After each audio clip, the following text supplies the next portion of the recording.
As the corporate sector evolves, Berkha Africa remains committed to cultivating world-class thought leaders and providing innovative, human-centered solutions that shape a prosperous future for African governments and businesses. About Berkha Africa. Berkha Africa is a platform that houses expert consultants from across the African sub-region that provide strategic sustainable leadership, organizational development, corporate governance, coaching, and ESG advisory services to businesses and African governments. Berkha's strategic thrust is to strengthen strategic alignment for Africa's development by bridging the gap between governments, businesses, and industry experts for leadership and business solutions, serving as a center for excellence and transformative leadership insights in Africa. The consortium is dedicated to shaping ethical, visionary, productive, and sustainable businesses and leadership across Africa. Through advisory, training, and coaching, Berkha supports executives, managers, and organizations in achieving excellence, growth, and sustainable impact. Visit our website www.berkhafrica.com for more information.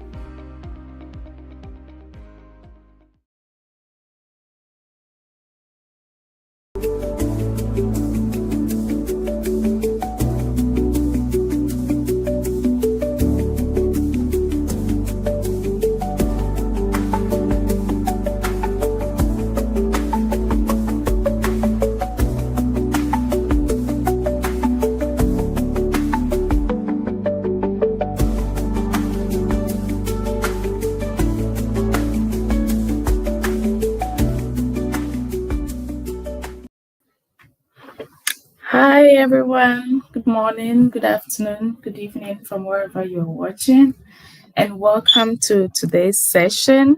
Today's session is going to be on from ideas to impact, launching your first initiative. In fact, I'm really excited about this very important topic because we have so many people that have ideas, especially the youth, having so many interesting, crazy ideas. However, it's just lying, wherever they are not able to bring that idea to impact.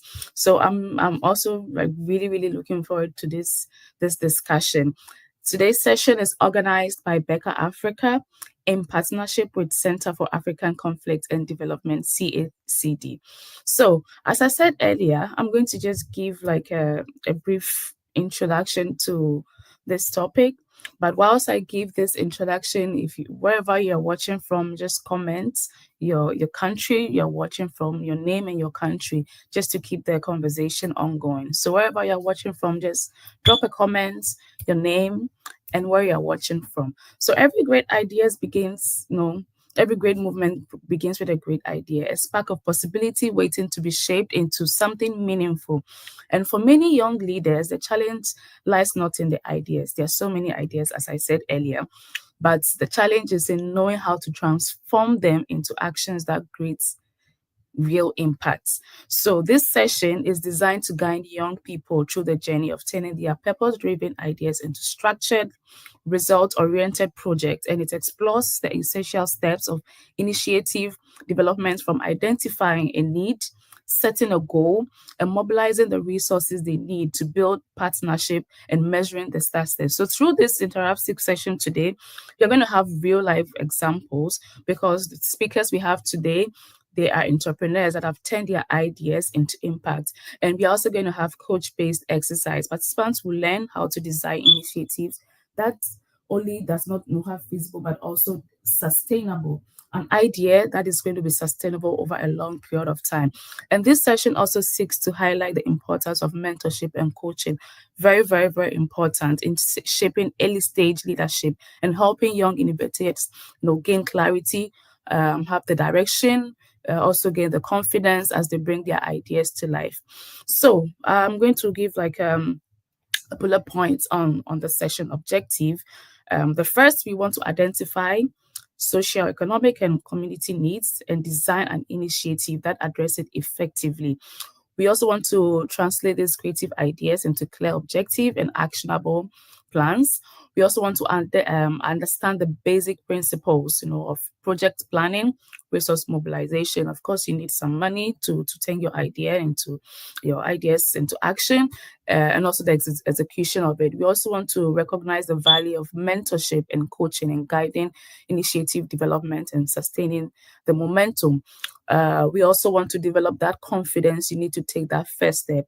You need that confidence, evaluate the progress over time, and adapt to strategies, depending on what works and what does not work. You want to, adapt your strategies to suit what is working. And finally, to cultivate a resilience and a growth of mindsets to navigate these changes and sustain the vision. So, without wasting my time, I'm going to read the profile of one of our speakers in the name of Michael Nkwampa. I don't know if I mentioned it right, but yeah, he has a PhD in sociology from University of Roehampton, London, in UK, and he also has several research fellowships, including as a Rice University Fellow, also a terrorism research fellow, which she had in the past as at the National Consortium of Study of Terrorism and Response to Terrorism, University of Maryland. He's currently a fellow at the Royal United Service Institute for Defense and Security Studies and a research fellow at the Geneva-based Center on Armed Group. Dr. Nkwampa has extensive experience studying in counterterrorism and insurgency strategies, advising relevant government development departments and security agencies, and consulting for multilateral organizations. He's the author of the Nigerian Fourth Republic from 1999 to 2021, and Militarized Democracy, and co-author of the seminal work on Boko Haram, the Boko Haram Reader from Nigerian Preachers to Islamic State. That's Oxford University Press, Hearst 2018. And he has written several articles and is currently working on 3 book projects. So without wasting much time, I would like to have Dr. Michael Nkwampa just say hello to all of us, and then we get to hear from him briefly before we kickstart the conversation. Yeah, hello everyone. Just a little correction. So it's Wampa. So I think no. So the N and the K, the first N and the K in the middle are silent. So it's Wampa. Oh, interesting. Wampa. So it's very straightforward. No.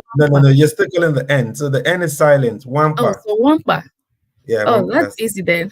Yeah, it's easy. Thank you for the correction. Yeah, it's a pleasure to be joining in this amazing event, and the topic is also very amazing. And I look forward. I see Dr. Victor is in as well. I look forward to the conversation. Okay, so we have our second speaker in the name of Dr. Victor Monina. I don't know if I mentioned it rightly or not, but I know he's going to come in to do the correction if I murdered his name. So yeah, we also have another learned speaker in the name of Dr. Victor Monina, 32-year-old Sierra Leonean, holder of PhD in governance and regional integration, and currently holds an MSc in governance and regional integration at the Pan-African University Institute of Governance, Humanities and Social Sciences, University of Yaoundé, which is in Cameroon, on the scholarship from the African Union Commission. But before then, he had started his academic journey in Sierra Leone. He attended Berkeley Nursery, preparatory school, went through secondary school, attended the National Primary School Examination, MPSC in 2001, landing GSC level, also wrote the WASI in 2008, and was climatized with a Bachelor of Arts degree in History, Political Science in 2013, which happens to be the oldest university in richest West Africa. And he's done, there's been a lot of, professional journey, but I just want to summarize it because we working with time. So I just want to summarize it currently.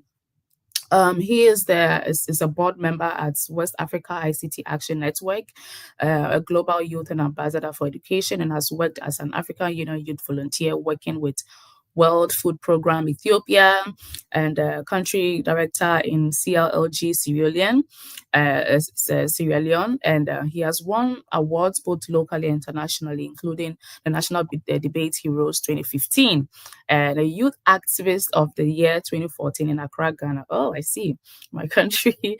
So yes, he is the executive director of Pro Idealist Limited and also currently a lecturer at the Institute of Public Administration and Management in the Department of Governance and Leadership. So without wasting my time, I would like to also introduce Dr. Victor Munani, and I'd like him to come online, also just speak to our audience, and then we just dive straight into the discussion. So good morning, everyone. Thank you very much for having me. My name is Dr. Victor Moinina. And of course, everything you've said is quite correct. It's quite early in the morning and we have some issues with electricity. So I'm sitting outside so that I can have enough lightning to be able to discuss with you guys. Exactly. I'm glad you made time to join, despite all the issues like the lightning, early morning, waking up as early. I'm also waking up like very early to be able to make, because this discussion is a very important one, and despite the odds, we still have to make time to join on time to create that impact and have that valuable discussion. So I do not take that lightly. Thank you so much for joining.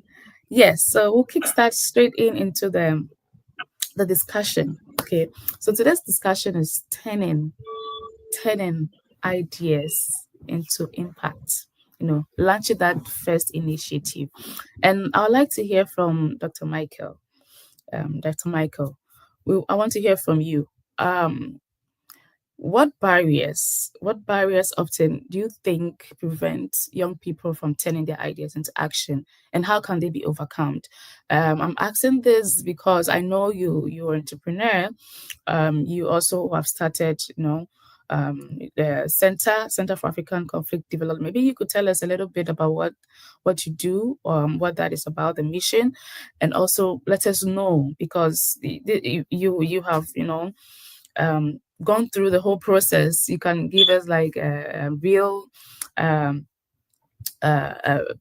ideas, or give us like real examples of how maybe you face the barrier and you think that other young leaders or young people are also facing barriers that prevent them. So we'd like to hear from you. What barriers do you think young people like us, we are all young, face in turning their ideas into action, and how can they be overcome? Yeah, thank you very much, Emefa. Basically, when we talk about barriers or things, stumbling block, we could look at it from two perspectives. So you can look at from your person as a person, the limitations, things that limit you. You can look at your environment as well.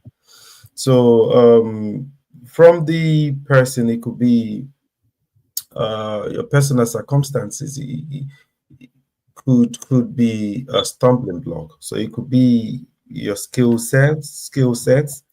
Maybe it could also be your capabilities, maybe things that are internal to you. And then from the environment, you're talking about, let's say, for instance, you're in a place like Dr. Monina was saying, where there's power outage, where there's no light for days and everything.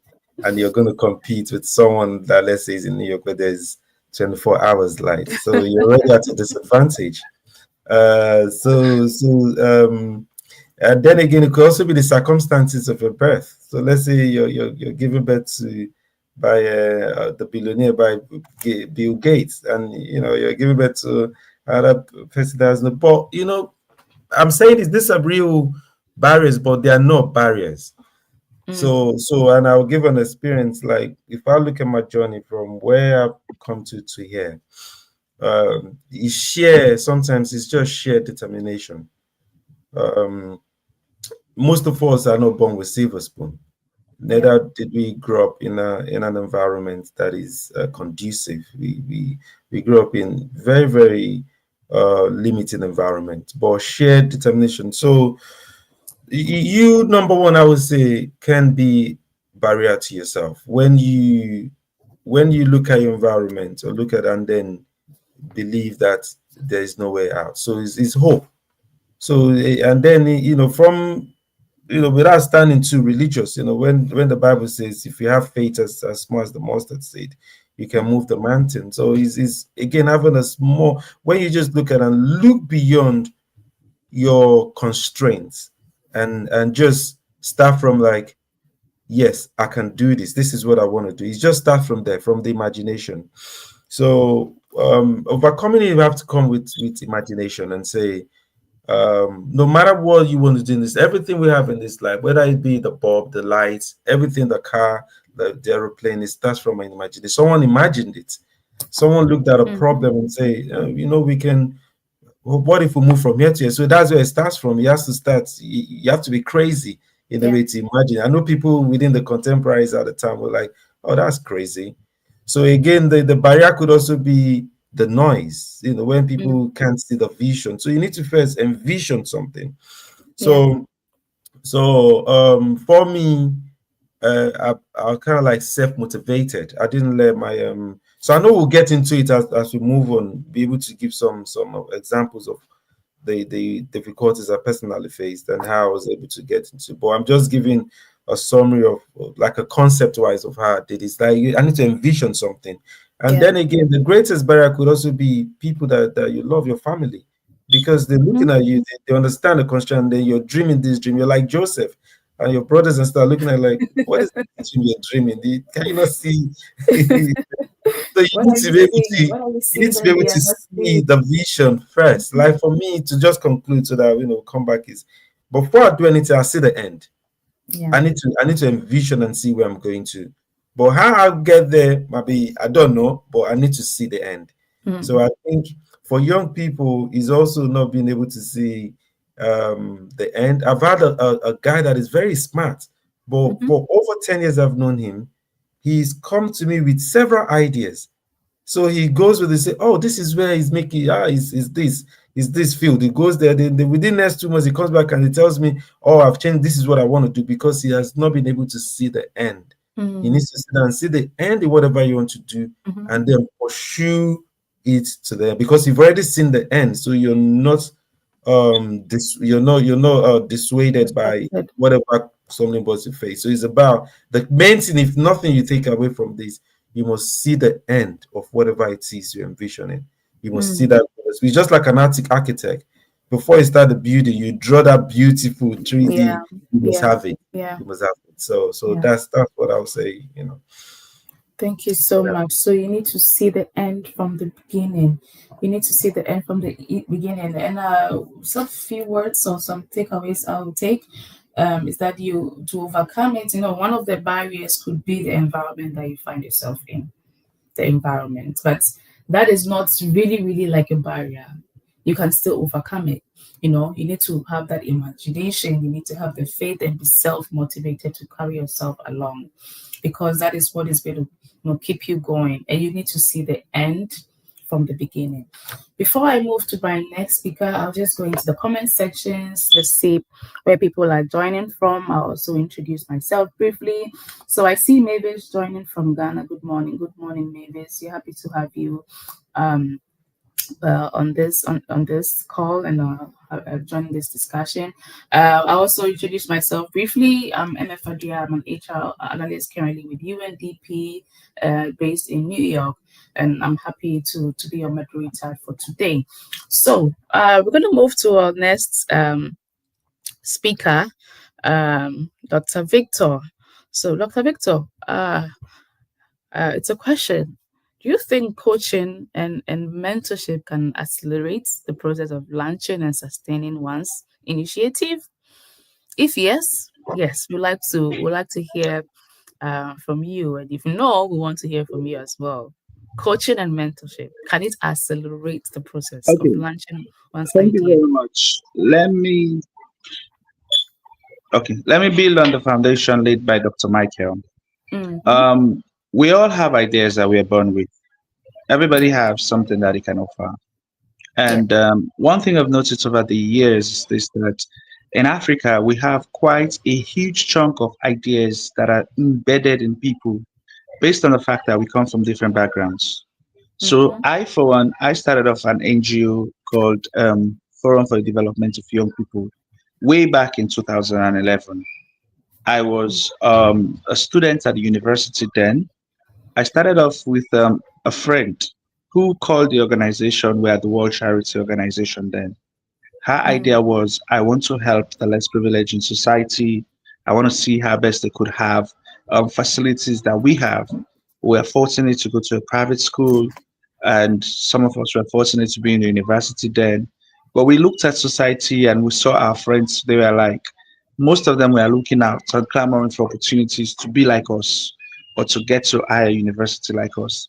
And that was what started our work and our foundation.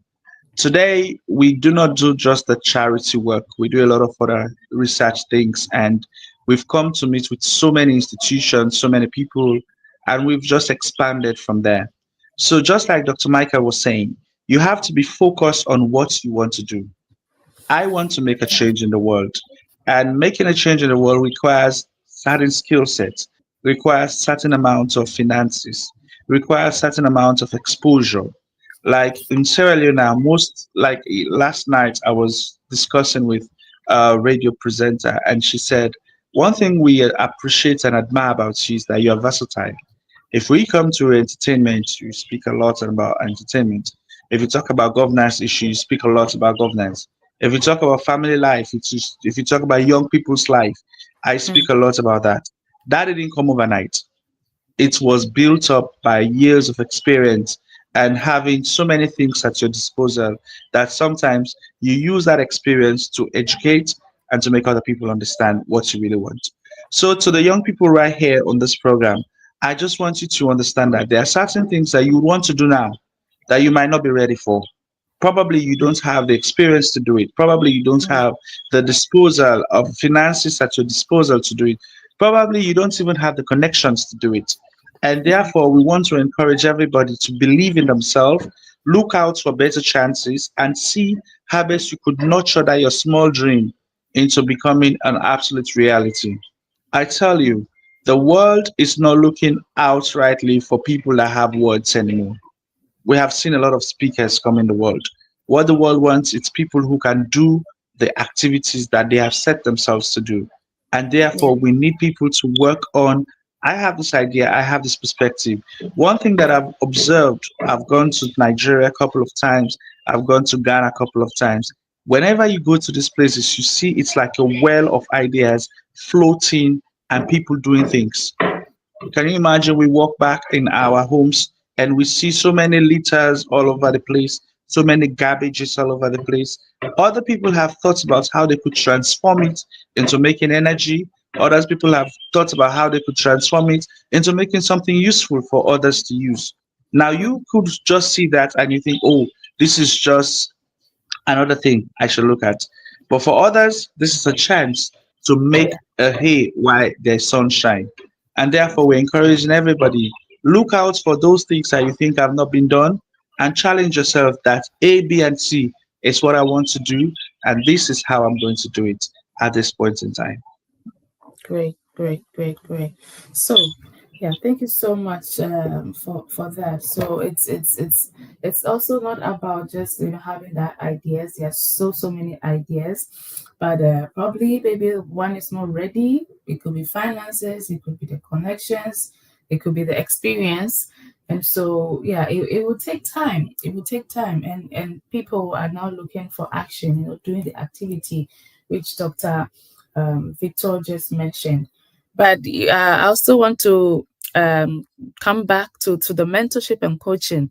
Does that accelerate changing one ideas into action or bringing it into reality? Because what really happens is this. If you don't have the right people to guide you as to what you want to achieve, you might not get it. So let's say, for instance, I have been into education for a while. I've also been into social work. I've been into so many things. And you are just starting now. Who is that person that is going to guide your work so that you can achieve results easier. It's the mentor or the coach.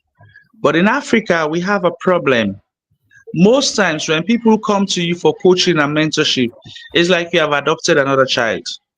Most of them come and they start asking you about finances directly without even asking about how you're going to have the ideas nurtured and shaped into something else. Some of your coaches do not even have the time to give you the resources you want at that point in time. It might be from your discussion that you can incubate an idea and make it to become something worthwhile. But if you just come upright, oh, I need 5,000 new leons, or well, for those of you who don't understand leons, I can tell you that I need like something like $5,000, or maybe 5,000 Ghana cedis, or 5,000 naira, which is quite small. But then people can always tell you that, okay, I don't have a problem giving you the money, but what are you going to do with the money? And resources are very scarce to come by these days. So nobody wants to just throw resources out there and say, oh, I believe in your idea, I can make it work. No.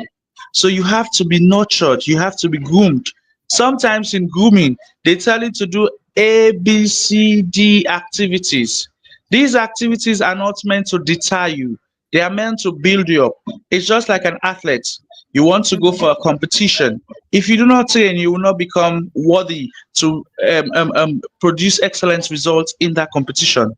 And if you don't become worthy of producing excellent results, what are you going to do there? That's a question everybody seems to be asking. We all admire Usain Bolt, we all admire Tyson Gay, all the other athletes that have done it. Do you know how many years it took to train themselves to become the people that they are today? It's not an easy task. So the mentors and the coach are like your guide. They give you their own experience to tell you. There is also something that happens sometimes when our mentees do not want to listen. They will tell you that, oh, this is my idea. I want it to be done my way. It's true. It's your idea. But the coach can foresee the end from the beginning. He can tell you that if you do it this way, you might not get the results you want. Let's do it this way. But sometimes again, when they bring their ideas and they do it their way and they see results, they will tell you that you are obsolete, you have become old, outdated. So let us try things our own way. And once you start trying things your own way, when it comes to the aspects of funding, the coach is never going to commit funds to your hands because he will see that you are very, very, very recalcitrant, and that becomes a problem altogether. So sometimes when you come for coaching and mentorship, you have to put yourself in a way where you're going to be humble enough to listen to the advices, even if they are wrong. Sometimes give them just the benefits of the doubt that this person has seen it before me. Probably this is a reason why. And then lovingly and carefully, you can now expound on how best you could improve on the ideas to make it better. Absolutely, absolutely. Thank you so much. Yes, yes, yes, yes. I love the answers you gave. Right, spot on. So you need the right people to guide you. You really need the right people to guide you. And to my young leaders, when you are going to seek for a mentorship and going to seek for coaching, you need to be humble, first of all. And it's don't think of just going and then looking at coaching as a asking for money or asking for finances. So you need to be humble, and then it takes time. Some people think coaching is just like it takes a long time because someone or the mentor will have to coach you over time. And I feel like sometimes when young leaders go on seek for mentorship, when the mentors ask them to do something, they are not willing to. They're not willing to. And then if the mentor sees that flag, the person will not even be interested in supporting or helping because he sees that you're not listening, you're not humble, you're not taking instructions, you're not doing what he or she is asking you to do. And end of the day, you say probably there are no mentors or you're not finding no mentor to guide you. But the problem or the challenge is actually coming from you because you're not ready to learn, you're not ready to listen, and you're not ready to take um advices. So yes, we really need the mentorship. It's really going to accelerate your ideas. But you, the leader, or you, the idea holder, you need to be ready to take recommendations, take advices, and be humble enough to be able to go through this mentorship journey. Great. So back to Dr. Michael. Can you briefly tell us any practical steps that one can transform this just simple idea into structured? I know Dr. Victor has, indirectly kind of like talked about this, but from your own perspective, you have an idea, and I know usually when you have an idea, you have to put it on paper, how you're going to do things from the beginning. You do the test case, to check where you want to launch the program or that idea. You do a lot of feasibility studies, and sometimes you have to pitch your idea to people. And then maybe from the pitching, you get some funding to kickstart. But usually things do not go as planned. So if you have that idea, if you could share with us probably like a practical step that you could transform that idea into a structured, impactful project. Over to you, Dr. Michael. Yeah, thank you very much. There are let's say everything in life, everything that is worthwhile always will take time. So understanding that and if you want to build an enduring, it could be business. It's not necessarily business. It could be any initiative that is going to be enduring. That's going to weather the storm that comes. It has to take a look. So number one, it's just like you building anything you're going to build. If it's a house, there has to be a foundation. But before you even get to that, there needs to be like I mentioned, a drawing, a picture of what you want to do. So that's the idea, and you have an idea. You need to have an idea, because sometimes ideas come. It's not every idea that is worth pursuing. So you need to also be able to know that there's some ideas are for a time, for a particular time.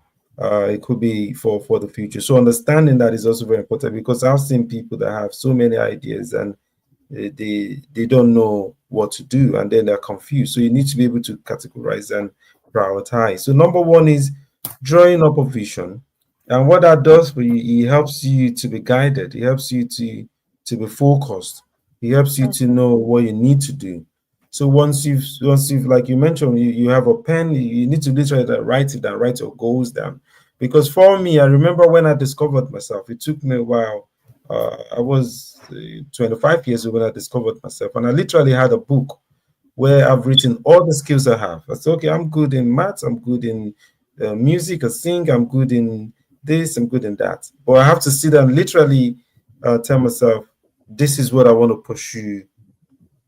My journey. I can always do this. I can always do music, but even when I'm 60, 70, but this is just like a footballer. You can't say you're for 50, you want to start big like Ronaldo. You have to be realistic. So Yeah. You need to know how to be able to categorize. Okay, let me be realistic. These are my skills, but this one I've got strength in this. So you need to do like a SWOT analysis of and be realistic to yourself, be truthful to yourself. Yeah. So you do that, and then what then you do next after doing that is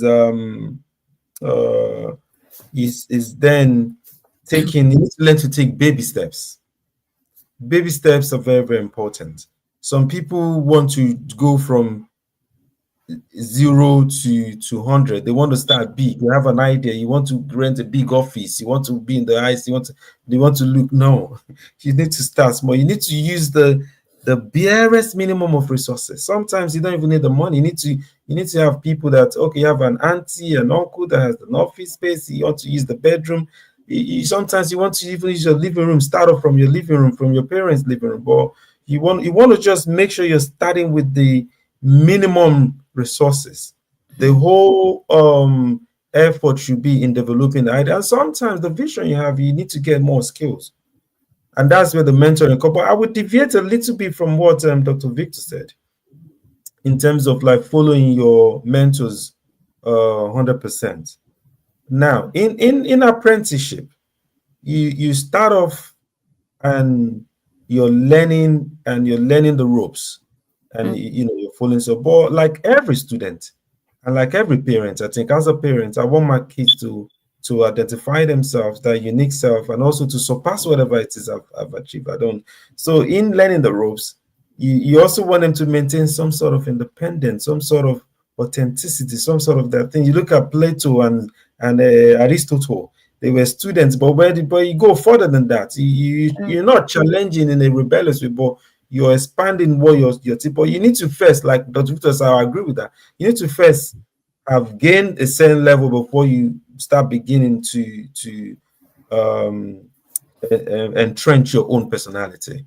So mentorship is very, very good. You need to seek out people in what you want to do. Like for me, I remember over how many years ago I was in a place that wasn't really good. So what I did is seek out people in the field I want to go to, because I wanted to leave the UK and come to America. So what I did is, this is my field. This is what I've done. So let me look at people that are senior that have done stuff in this field. So I got out people. I'm reaching out to people in Australia, people in America. So I reached out to someone in America, a professor that now I can say we're friends and we'll work together. Now they don't know you. When you're reaching out to people, that's why you should have done something. That's another thing. You don't reach out to people like Dr. Victor was saying. Nobody wants to come and say, give me 1 million. I've got this brilliant idea. No, I want to know, what have you done yourself if it's so brilliant? What resources have you committed to it? So by the time I'm reaching out to this professor, he doesn't know me. He's okay, send me your CV, send me what you've done. So they can see, oh, you've done A, B, and C. So they see you've done stuff. And so then someone can invest in you. So again, it's not sit down and think, oh, I've got this brilliant idea, so just go to the bank and just withdraw and give me money. You need to get up, you need to do stuff. If you believe so much, you need to put your resources, your time, commit your time. So it's commitment. Is the first, and again, the first few years, you need to be ready. I don't want to call it loss. I want to call it, when you put seed in the ground, it takes time to germinate. So you need to water it. You need to be ready for those hard times. They're going to be hard. They're going to be, so it's time. So young people are always in a haste now. There's that get rich quick syndrome. You want to do something today. You want to give birth to a child today. You want the child to be flying the next day. No, you need to be ready to know that there's going to be time. You need to be ready to do, you need to give 100% as an entrepreneur. You don't have a time. It's not 9 to 5. You're working any 24 hours. You're working anytime the client comes. You need to be dedicated. You need to be disciplined. Discipline is also very important. You're not going to eat. Your time is your seed. Sometimes you might not have the money, but the time is you need to be disciplined. You need to be patient. And I would think these are the practical steps. And then you need to reach. I need to network with people. But when you're getting out to people, you need to have articulated what you want to do and be clear in how you want them to be of support to you. So these are some of the, not everything, but this is some of the practical steps that I see as a that you need to bear in mind. Thank you so much, Dr. Michael. So just to summarize, so you need to draw up the vision, have a plan where you want to start from. As you said, you see the end from the beginning. So you have your own plan, because if you want to seek for mentorship, they want to see what do you already have, where do you want to get to. So you have that plan, and then be focused, because once you're focused, you can be guided. People see what you've already done existing, your plan. You can be guided. This is going to work. This is not going to be work. This is not going to work. And then be disciplined and also build that network. Because sometimes in network, you go for these programs, you see people, you pitch your idea to them, and then they might be interested in, supporting the vision or supporting whatever you've done so far. So yeah, these are practical steps. You draw the vision, be focused. And once you are focused, definitely you have people, you seek for mentorship and be guided. Take baby steps. Don't expect things to work out immediately. It takes time. And if you listen to every entrepreneur, there'll be like so many underground works, and one of the years, all of a sudden, things just boom, and then people get to know about them. But when they tell you how they started, you'd be surprised that all this underground work they have been doing for so many years, nobody knew about it. But once, just in the split of a second, it just booms and everybody gets to know about it. So just take those baby steps. Just be patient, be disciplined, build your network, and with consistency and with determination, it will definitely pay off. It will definitely pay off. Thank you so much for these practical steps. I would like to take this short break, maybe go into my comments and see if I have people joining. I see Francisca Asam. I don't know where you're joining from, but she says, good morning. Good morning, Francisca. If you are joining, please let us know your name and the country you are joining from. Let us know your name and the country you are joining from. So yes, thanks for joining, Francisca. We're happy to have you join us in this discussion. Yeah, we're going to go. So I'm just curious. There's a lot about partnership. This will be directed to Dr. Victor. Partnership. I know partnership is very key in strengthening your ideas. Maybe you have 2 or 3 people coming in, and then they maybe put their finances together, or they come with different backgrounds, expertise. They come together, and then it makes the idea more stronger. But in the same way, I've also heard stories that partnerships didn't really go well, and it's rather breaks the idea, or there's so much confusion that everybody will have to go their way, and the idea and whatever they've built over the years just crumbles up. So partnership is key, but it's also very important who to have as a partner in your team. So I want to hear from Dr. Victor. How can leaders build partnership that will strengthen their initiative and not break it, and not crumble the idea? What kind of what should we look out for when we are seeking for partnership? Because I've heard so many stories that people pick partners, and you realize that at the end of the day, those were not the right partners to pick. There'll be issues, conflicts, and then everybody will have to go their way, and the idea just crumbles, and the money is wasted, and there's not been any impact. So what kind of what should we really look out for? Leaders should really look out for when they're seeking for partnership to strengthen their initiatives. So I'm going to take it from a very simple illustration. Yeah. Mm-hmm. You're a young person, you want to start up a business. Let's say you want to go into transport business.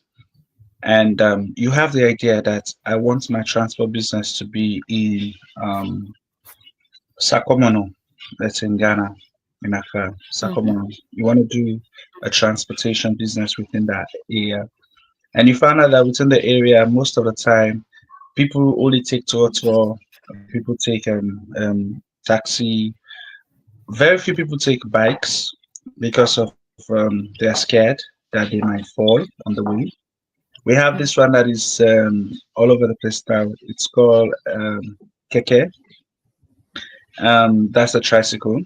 You want to start all of these things, but you don't have the resources. You decide to go to maybe a businessman within the area who you believe have the resources, but do not have the ideas for the work that you want to do. After discussing with the businessman, he obliged that I'm going to give you the resources you want, but I want to have a percentage of your profit every week to be paid to me for a certain amount of months. Okay. And you faithfully try to pay your money upfront every week. But it comes to a point whereby circumstances happen where you don't have probably the tricycle that you're using break down, or maybe you have an accident or something happens. How do you go back to the person to tell the person that, oh, I am unable to pay this money because eventuality has happened. I had an accident, the tricycle is not even in operation. How do I go about it? That is where the idea of partnership comes in. You don't go for a partner because you want money. You go for a partner because you think they align with the ideas that you have. Dr. Michael reiterated on this quite often when he was speaking just now. He said that most of the time you might not need money. It's true. Some ideas that you have do not need money to start. Some need a lot of capital to start. So if you build a partnership based on equity, on trust, on leveraging the ideas from the perspective that We are a team. We can build this together. We can make it work. If there is profits, we share the profits. If there is losses, we share the losses. It helps better than you just taking the money from somebody and eventually the thing happens that you are unable to pay the money again. So when you go into partnership, look out for a partner that can help to develop what you want to actually bring on board. Some partners will tell you, I am not going to take money. Like for me, I have given some seed funds to some institutions to work. And at the end of the day, when they come back with the profits, I tell them, I don't want the profits for now. I want to reinvest it into something else. Why? I am looking at the foreseeable future that if that thing beaks or become a groundbreaking idea, what am I going to tap into? Is it that they will only say, oh, this was the man who gave us the finances to start, or this was somebody that was there from the starting? Because once you start growing, you're going to look out for more opportunities to expand. And in looking out for more opportunities to expand, those resources you are asking for now might just be a tip of the iceberg. You might want more money than what you're asking for now. And the person might not be in a position to give you. Sometimes they would want to leverage things for you, but then they will tell you that you've taken this amount of money and I've not seen the impact out of it. So why should I give you this amount of money now? And then you can't even leverage on the relationship that you've built over the years for that particular work. So when you want to do partnership, leverage on equity, leverage on ideas, leverage on how best you could be able to think as a unit rather than as individuals. When I say think as a unit, it means that you're going to think as one. I want to do a business with you sitting here in the studio. What's your idea about this business? What's my idea about this business? We now come to the table, think about it, and see how best we could move the idea forward. Some people think of partnership only with their spouses. You're a man, you want to go into a business with your wife. It's all good and very nice. What happens when the relationship fails? What happens when you say, I am not interested in having a home with you anymore? I want a divorce. Is the business also going to divorce? This is something you should think about. So when you're building partnership, build on partnership based on equal ideas, shared beliefs, shared trust. And most time I often tell people, it is better to build a partnership with someone that is not your relative than someone that is your relative. Your relative can always tell you that there is a limitation. I don't believe in this dream that you're doing. A stranger can actually look out for your dream and build this better with you because they are looking at it from the perspective that if this thing succeeds, we all succeed. If it fails, we all fail. But most times, the people that we want to build partnership with, oh, this was my childhood friend, oh, this was my childhood brother. Your childhood friend and your childhood brother can support you to a limit. When they get to that limit, they can't go further. But most times, when you look out for people who have done things like the coaches we're talking about, some of us can be able to pull resources for you and we can be able to guide your ideas to become better. But you would not want us. You want to go and look out for somebody that was not there with you. And then you think that when you blow up, we can all succeed. With a few stories that we've had, I was listening to a video of Aliko Dangote when he was saying that for him, he came from a rich family. That it was not like I started poor or broke. My grandfather gave me this amount of money. These are just excluded cases. Some cases might not be there. What did your grandfather give to you?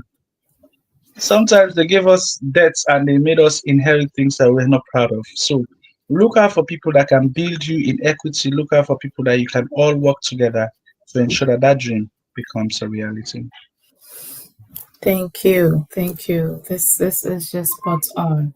So go for a partner because they align with your idea and not just because of the money. And when you're seeking for partnership, you need to leverage on equity and leverage on ideas, and think of it as a unit rather than as an individual.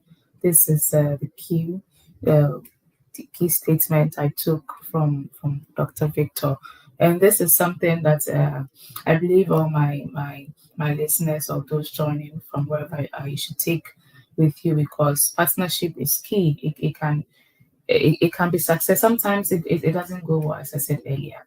But if you take this advice, I think this partnership is going to accelerate your ideas into a sustainable impact. So We have just 10 minutes to wrap up, and I would like to take my last words from each of the speakers. And I'm starting with Dr. Mike. So I'd like to ask Dr. Mike your last words on how people can stay motivated when they face obstacles, or probably not that you're facing obstacles, but you already mentioned something like that, because you take baby steps, and the way maybe one person will want to have, the ideas booming is not happening that way, or probably there's like extremely or excessive slow progress. What should we do to stay motivated? You've already talked about, um having like that self motivation. Maybe that could also help, but for how long can someone have that self motivation? Maybe the person will also need someone to motivate, not to add up to that self motivation. So when someone or a leader or a business entrepreneur is seeing extremely slow progress, or there's an obstacle, what can they do in addition to the self motivation? What can they do in addition to the determination so they can stay motivated to the end? Yeah, thank you, we're human beings, and sometimes when we see entrepreneurs, people that are doing so, we think that they are super beings. And Dr. Victor mentioned Usain Bolt's early on and everything. Again, you see the kind of dedication these people put in, but it comes with sacrifice. And but there are days when the results might not really speak to the kind of effort you think you've put in, and this can be demotivating. But in staying motivated, there are ways you can. Number one, for me, I use myself for instance, you want to have the right set of people around you. And Dr. Victor also was mentioning about partnership, and sometimes there are finding the right people, having the right people around you matters a lot. It helps in elevating your mind, because your mind needs to be right as someone that is thinking along the line of entrepreneurship, or along the line of envisioning something or problem solving. You it's just like when you get on the plane and they will say to you, you need to, if there's in case of emergency, you need to put on yourself before you help others. So you need to want to understand yourself and don't be burnt out. So for instance, you need to, like, for me, I try to do exercise. I try to get catching. Sometimes I might feel tired, I just have a nap. So your physical health or mental health is very important. When you don't want to drain. Some people put so much into the dream and so passionate. It's good to be passionate, but it's also good to have other things that helps you balance out your life. So you need to live a balanced life. You need to have time for family. You need to have hobby. You need to have things that helps you relax your mind, that takes you away from the rigorous effort or time that is needed to do the stuff. You need to learn to rebuild energy. So you need to find activities that will help you do that. It could be sports, it could be anything you do. So that will help you, help your metabolism to keep strong. And then again, there are times when you get no. So prepare your mind. Sometimes you need to prepare your mind. Again, some people have a sense of entitlement. You don't have sense of entitlement. And I'll give you an example. I remember when I was young, I met my brother, and I've gone to him and said, "Oh, you're doing well in the banking, this thing." And you have sense of entitlement. I think because he's your brother, he needs to just take the money. And then when the brother doesn't give you the money, you just, oh no, my family member don't support my dream, and then you give up. No, you need to be realistic. You need to see everything one does for you as not as a see it as a favor, see it as grace. Don't see it as I'm entitled to it. So when you come and you see that, and you have an understanding from day one, and say, this is, being realistic will help you build that resilience that you need. And like I said, I can't overstate this. Seeing the end is very important. Some people don't see the end. They jump from, like they say, they say that the time that is nearest to dawn is usually the darkest. So, but when you don't know when dawn is going to come, you might just give up 1 minute to the dawn. So you need to always know the time so that it gives you the extra motivation to carry on, to persevere and push on. So for me, the way I stay motivated is I know my vision, and it's not just a dream, because some people are dreamers. They sit down and dream of all these things. I just like, you dream and you're working towards it, but you know that there's an appointed time for when this vision is going to materialize. But you knowing that helps you to keep you motivated, and then you have people around you that are helping you to do that. And then again, find right people. It might be motivate, like Vibe said, mentorship, coaching. Find people that you can go to, that have done it, that have walked that road before. And that is why in what we're doing, we with Mass Center and then Berkha Africa, we're trying to with the African Youth Leadership Development Program, where we're looking to help youths in the continent of Africa, to give them the roadmap, give them what it takes to build that leadership, get them to where they're going. So that's what we're doing with this program. We started up in Lagos, Nigeria, currently going on, and then we'll move on to Ghana, move on to other places where we're identifying youth leaders and giving them the right guidance to achieve and the right skill set to achieve what they want, to helping them navigate the murky terrain sometimes and help them to achieve the dream. So yes, I'll leave it at that and say, yeah, but it's been an amazing time. Thank you so much for your last words. I think we have like 3 minutes to go, and I would like to take a last words from Dr. Victor as well. Your last words. So my last words are very simple. We've spoken at length about everything. I just want you to stay real, stay true to yourself. If you have an idea, incorporate as much people as possible. Try to see how best your ideas can be developed into not just an idea, but into something worthwhile. You are the next big thing Africa is waiting for, and we hope to see you at the top. Thank you very much for having us. Thank you. See you at the top. So, yes, thank you all for joining. We really appreciate taking time out of your busy schedules to join this discussion. And just to pinpoint or just say a few words, not every idea is worth pursuing. So this is what I picked from Dr. Michael. And, when you're selecting a partner, make sure you select one that aligns with your vision. And to take like a practical steps, drop the vision, stay focused, be guided, take baby steps. Don't assume it's going to be like very fast. Be disciplined, see the end from the beginning, have that network, and make sure that when things are not going as planned, you take a time off, exercise, have a balanced life, make sure you don't break out. So these are very, very key things I've taken for myself. And I believe you've also taken some notes on your end. Make sure you have the right people to guide you to see that idea materialize into impact, seeing that success.